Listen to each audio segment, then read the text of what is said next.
Zerline out now to kick this one away. Fielded about a yard deep. Oh, nice move.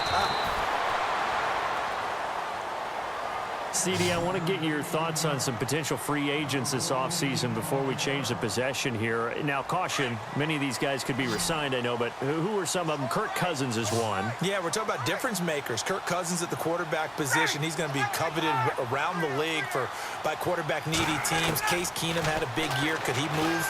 But how about running backs? Le'Veon Bell, Dion Lewis, some pass catchers, Jimmy Graham, Jarvis Landry, Sammy Watkins. And about the guy who goes and gets quarterbacks, DeMarcus Lawrence had a monster year for Dallas last season. Yeah, a lot of big names that could be out there as free agents. And it pops free. The collision there jarred the ball loose and brings up second down. But one thing that I've liked defensively is that they've shown him a lot of different looks here in the first half. They've come after him. They've sat back. I think that's what you need to do to keep an offense guessing. And they certainly have kept them on their toes. That's why they haven't had much success on the scoreboard. They run. Devontae Freeman. Able to shake free for about 7 up to the 35. Even though they gave up more than they wanted to on that play, it actually illustrates how well they bottled him up throughout the game because that was his longest run of this contest. Now it's Ryan. And he can't find a receiver, and he's brought down. Mark Barron with a big-time sack on third down, and it'll be a loss of 7.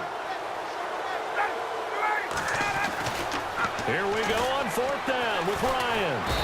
Under pressure again, and down he goes again. Connor Barwin getting him once again, his third sack of the afternoon. So the football switching hands here in just a second. And, you know, Tom Brady, just to go off on a tangent for a second, may have lost the Super Bowl, but third MVP this past season, and what he did at age 40, really something, right, Charles? Absolutely phenomenal. Ended up beating out Todd Gurley, the running back for the Los Angeles Rams. But he would have traded it for a Super Bowl win, don't you think? How about this? The last 9 NFL MVPs to play in the Super Bowl that same season, 0-9. Yeah. He had to go all the way back to Kurt Warner in, what, 1999, where he won the double? We were going over that stat earlier. That is hard to believe. But he would have been the MVP had the Patriots pulled that one out. Yeah, he still has 5 rings, though. 5 Super Bowl titles for Brady. On 2nd and 10, Goff. And a big loss here as he's taken down. Adrian Claymore in there to take him down and to take us to the 2-minute warning.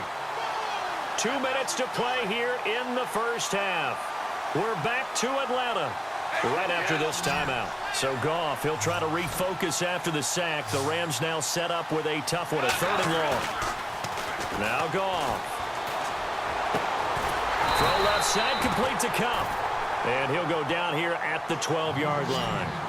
An incredible play there. They do get big yardage, but they're still stopped a yard or 2 short, and it's 4th down. They're running with Gurley. And he's not even going to come close to picking up the first. They stop him right at the line of scrimmage. Todd Gurley unable to get it past the line. And the Falcons' defense stands tall. They'll get the football back.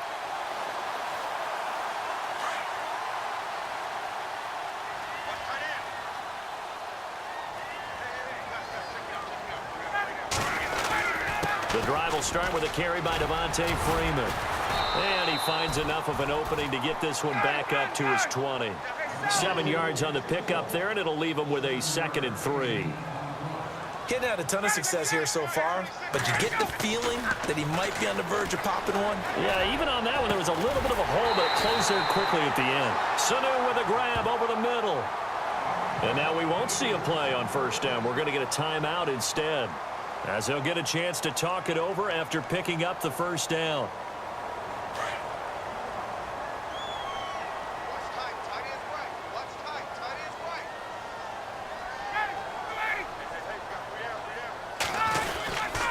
Now Ryan going to give it to Freeman. And this time the yards won't come so easy as they'll in fact tackle him behind the line. This will be a 2-yard loss on the play. And that'll make it 2nd and 12. Now Ryan, a hit as he throws there, incomplete.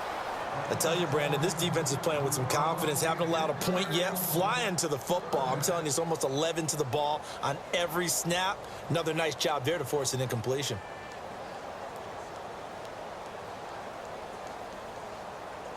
The Falcons on third down. Just 1 for 5 to this point. This is third down and 12.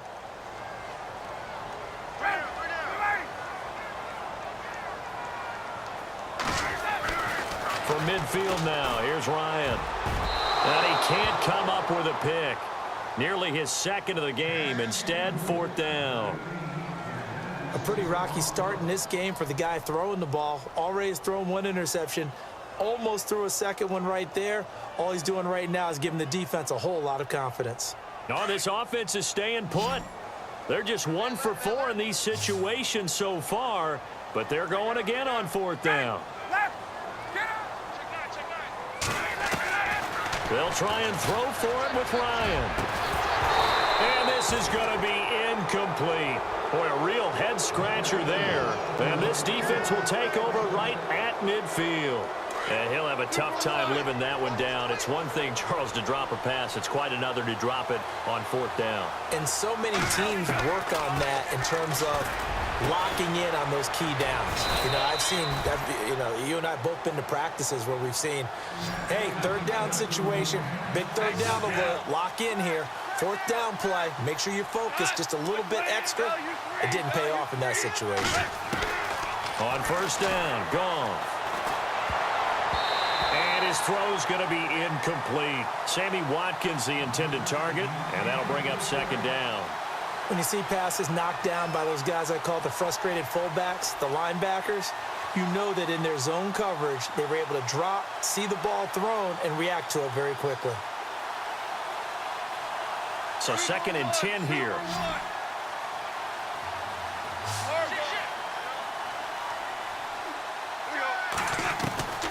A shotgun snap for Goff. And he's going to take this one back to the 37-yard line. That's sort of a second quarter to forget for him. Now 2 picks in this frame. Almost as if the first one that he threw, he couldn't shake, couldn't get it out of his head. He ends up throwing a second one as a result. Compounds the mistake a little bit. Yeah, you got to be able to forget, compartmentalize, whatever you want to call it, and move on. He hasn't been able to do so here in the second. They'll run with Freeman here to begin the drive. And that play went nowhere. Losing yardage. It'll be back at the 36. It'll be a loss of a yard, and it'll be second and 11. Now Ryan. Blitz coming, and down he goes. Michael Brockers in there with pressure yet again, and that's the 7th time they've dropped him here this afternoon. So the sack pushes him back, and now third and long for Ryan and the Falcons. Final play of the half. It's Ryan. And he's going to go down. Couldn't get a throw off with the pressure. Maybe that was for the best, as that brings us to the end of this first half of play.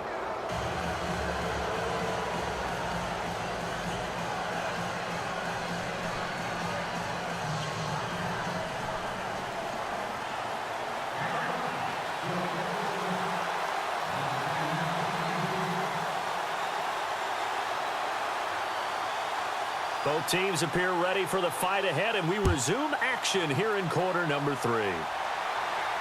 And a fair catch signaled for and taken successfully. So now here are the Rams as their offense comes back out. They have the lead. Now they'll be looking to extend that lead. And this is where I enjoy talking about one of my favorite subjects, tendency breakers, or counters as I also like to call them. You've done things in a certain way in the first half, and they've had the ability to see what you've done. They're going to make their adjustments. So guess what? You adjust yourself and try and stay ahead of the pace because you are looking for some separation in this ball game. The adjustment to the adjustment. Without a doubt. Show them one thing, hit them with something else. Gurley. Room here to run. Todd Gurley. Wave goodbye. Touchdown, L.A. Todd Gurley. His second touchdown of the afternoon. And the Rams add on to their lead. Still plenty of time left in the game, but now starting to pull away a little bit. Get some breathing room with that one. And I don't want people to think that NFL locker rooms are cookie cutter, that everyone's saying the exact same thing in every situation. But I do know that all 32 teams have an emphasis on starting fast. Game, the second half, no matter what, whether it's first 5 minutes, first 3, whatever, this was a big score to start the second half.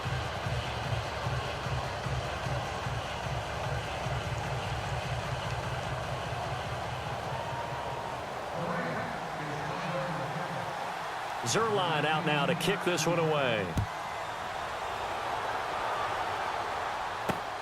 This is taken at the 3. And he'll take this across the 25. Couple extra yards up to the 27-yard line.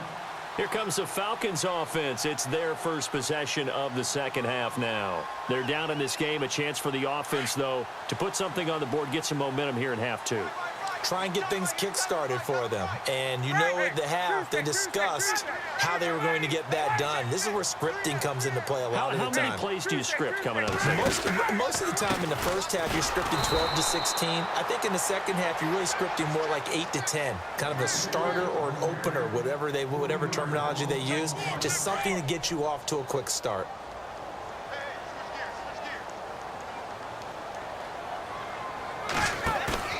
On second down, here's Ryan. And Jones has it over the middle. And they're able to get this one across the 35. A phrase we said a lot last year, Ryan to Jones for a Falcon first down.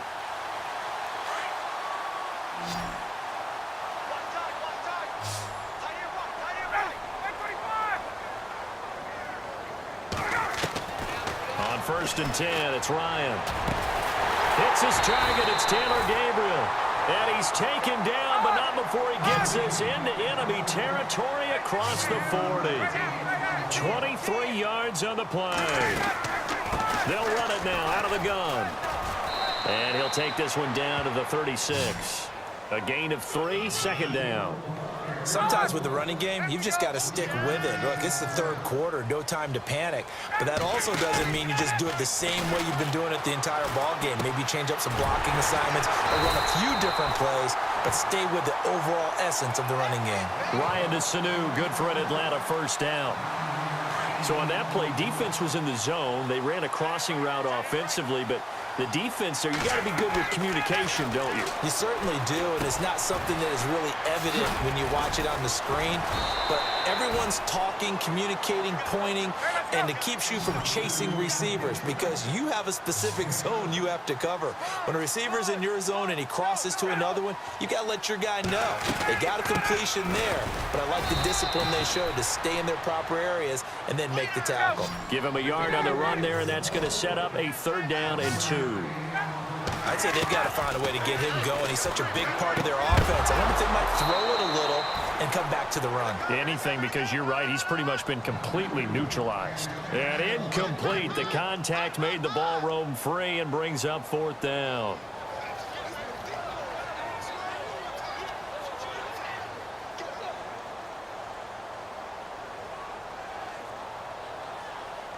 I guess they figure they got to start taking some chances. Here's a big one in this 3rd quarter as he'll go for it on 4th down. Here's Ryan to throw. He rifles one that's intercepted. Picked up by Nikel Roby-Coleman. He's got daylight. He's at the 30. 10. And he will bring it back. It's an interception return for a Rams touchdown.